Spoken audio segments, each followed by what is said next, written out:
आज हम पढ़ेंगे पास्ट परफेक्ट टेंस और उसकी जो पहचान है वो पहचान है कि वाक्य के अंत में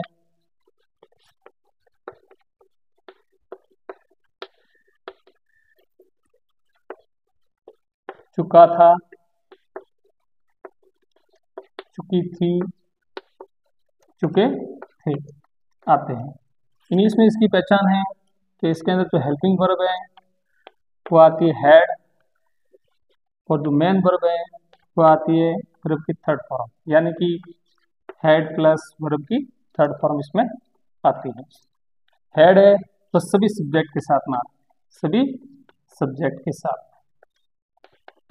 सिंगुलर हो या प्लूरल उसके साथ।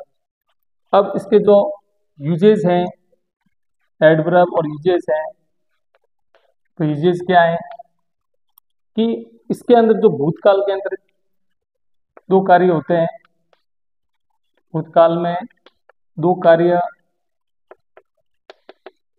कंप्लीट होते हैं, पूर्ण होते हैं, लेकिन दोनों कार्य एक साथ पूरे नहीं हो सकते। दोनों कार्य साथ साथ पूरे नहीं हो सकते, साथ साथ पूरे नहीं हो सकते।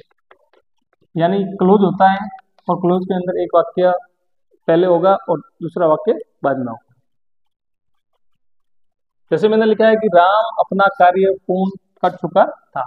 राम अपना जो काम है वो कंप्लीट कर चुका था, तो इसका होगा राम हैड कंप्लीटेड, कंप्लीट की थर्ड फॉर्म है हिज वर्क। ठीक है, ये इसका एग्जाम्पल। तो राम सब्जेक्ट है, हैड प्लस वर्ब की थर्ड फॉर्म ये, और ये ऑब्जेक्ट है। अब इसके अंदर जो यूजेज है, दो सेंटेंस होते हैं, दो सेंटेंस का जो यूज है उसका जो फॉर्मूला है वो ये होता है कि अगर subject plus head plus verb की थर्ड फॉर्म प्लस ऑब्जेक्ट दिया हुआ है और बीच में बिफोर दिया हुआ है, तो इसके साथ में सब्जेक्ट प्लस वर्ब की सेकंड फॉर्म का इस्तेमाल होगा, सेकंड फॉर्म का इस्तेमाल होगा। जैसे एक काम है कि the teacher had completed, the teacher had completed his work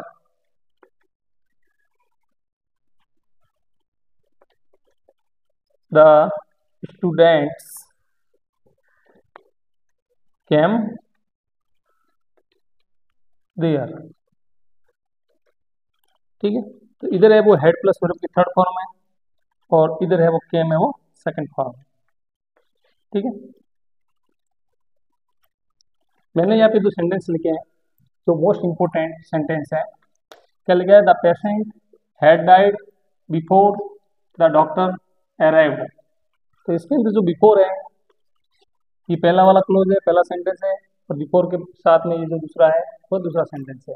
तो यहाँ पर ये जो हेड प्लस वर्ब की थर्ड फॉर्म है, ठीक है, तो इधर है वो अराइव्ड है सेकंड फॉर्म है, यानी कि बिफोर वाला सेंटेंस है उसके अंदर वर्ब की सेकंड फॉर्म का इस्तेमाल है और इधर है वो हेड प्लस वर्ब की थर्ड फॉर्म का इस्तेमाल है। यानी कहने का मतलब है जो कार्य पहले पूर्ण हुआ हो, पहले पूर्ण हुआ हो, या जो घटना पहले पूर्ण है, जो घटना पहले पूर्ण है वो होगी हेड प्लस वर्ब की third form, head plus verb की थर्ड फॉर्म। और जो सेकंड वाली है, जो इसके बाद वाला काम होगा वो वर्ब की सेकंड फॉर्म होगी, यानी इसमें पास्ट टेंस होगा, past simple. The patient had died, यानी कि पेशेंट पहले ही मर चुका था before the doctor arrive, doctor के आने से पहले। तो जो घटना पहले हो गई है वो पास्ट परफेक्ट टेंस में होगी और जो बाद में हुई है वो पास्ट सिंपल में होगी। एक एग्जांपल हो ये और है कि my mother wash my dress, यानी मेरी मदर ने ड्रेस को वॉश कर दिया after I had gone to school. तो आफ्टर के बाद में आपको हेड प्लस वर्ब की थर्ड फॉर्म का इस्तेमाल करना है। ठीक है, तो इधर है वो वर्ब की सेकंड फॉर्म का इस्तेमाल करना है, यानी इसके दो फॉर्मूले हैं।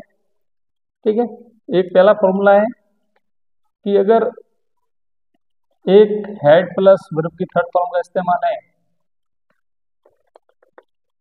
और यहाँ पे बिफोर है, तो इधर आपको वर्ब की सेकंड फॉर्म का इस्तेमाल करना है। ठीक है। और सेकंड है कि यहाँ पर आफ्टर है और उसके बाद में हेड प्लस वर्ब की थर्ड फॉर्म का इस्तेमाल है, तो उधर आपको वर्ब की सेकंड फॉर्म का इस्तेमाल करना है।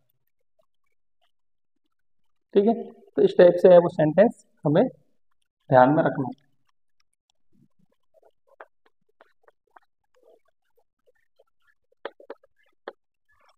तीसरा जो उसका यूज है कि इफ क्लोज के साथ में कंडीशनल सेंटेंस है, इम्पॉसिबल कंडीशन, उसके साथ इफ के साथ में हेड प्लस वर्ब की थर्ड फॉर्म का इस्तेमाल है, तो सेकंड क्लोज होगा वो होगा वुड हैव प्लस वर्ब की थर्ड फॉर्म का इस्तेमाल होगा, जो कि इम्पॉसिबल कंडीशन में होता है। इम्पॉसिबल कंडीशनल जो सेंटेंस है उसमें ये होता है। तो यहाँ पर भी है वो हेड प्लस वर्ब की थर्ड फॉर्म का इस्तेमाल होता है इफ क्लोज के साथ में, तो यहाँ पर है वो वुड हैव प्लस वर्ब की थर्ड फॉर्म का इस्तेमाल करना है। जैसे if you had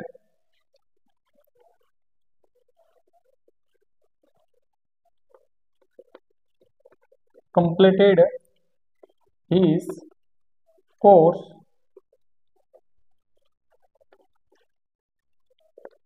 you would have got success या you have succeeded।